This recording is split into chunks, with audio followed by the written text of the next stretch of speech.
But you didn't like hearing what Howard Lutnick said because you felt that he was being very kind of Pollyannish about the realities. How so? Well, first of all, the effective tariff rate is 18%, 17.8 to be specific. So it's not Why? 10%. And he said that above 15%, he would be concerned. We're already above 15%. So right off the bat, he said something just wasn't factually true. Second of all, the issue that you highlighted with small businesses is a really large one, right? Their ability to absorb these costs is minimal. They're not really big corporations. Small businesses, just to define it, are businesses of less than 500 people. They make up 45% of our GDP, 44% of our employment, and over the past 30 years, 60% of the job growth has come from small businesses.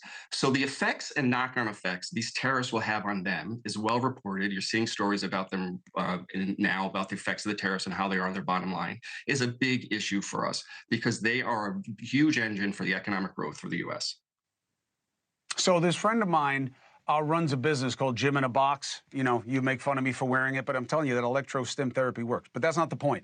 So she sources a lot of this stuff from Asia, right? Yeah. China and other places. And she's now trying to find different suppliers. Overnight, her business all but ended because of this. So how can it be, don't worry about it, when people like Gym in a Box are already having to deal with it? Right. Well, because the way the tariff works, right? Let's just maybe step back so the audience understands that. There's 368 ports of entry in the U.S.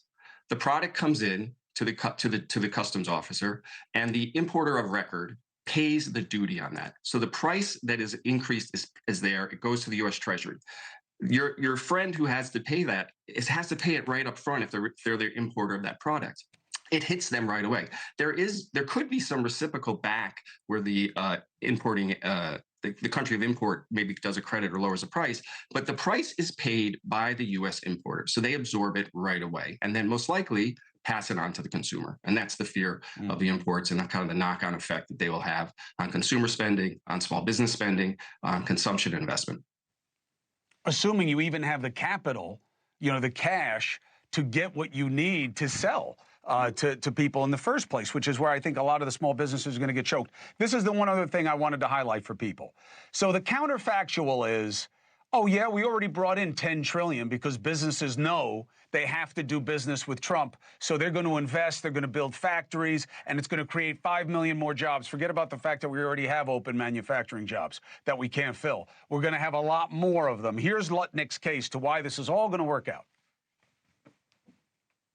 The president said $10 trillion worth of factories being built in America. You know how many jobs that's going to bring? 5 million. All those people who get those 5 million jobs, they're going to the store, they're going to the deli, they're going to the near hardware store, and that drives our economy, that drives the local economy.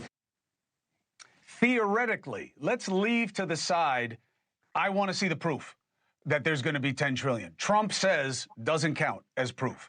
But even if it were true, John, why is that not as gratifying as it sounds? It takes time. Obviously, we know that to make these investments.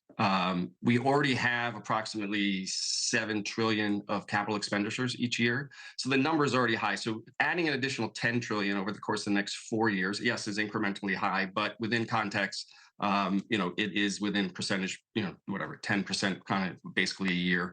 Addition to that, 20% addition to that. So those numbers are high, but it takes time for that. Keep in mind in the manufacturing sector, like the big issue is that they're going to robotics.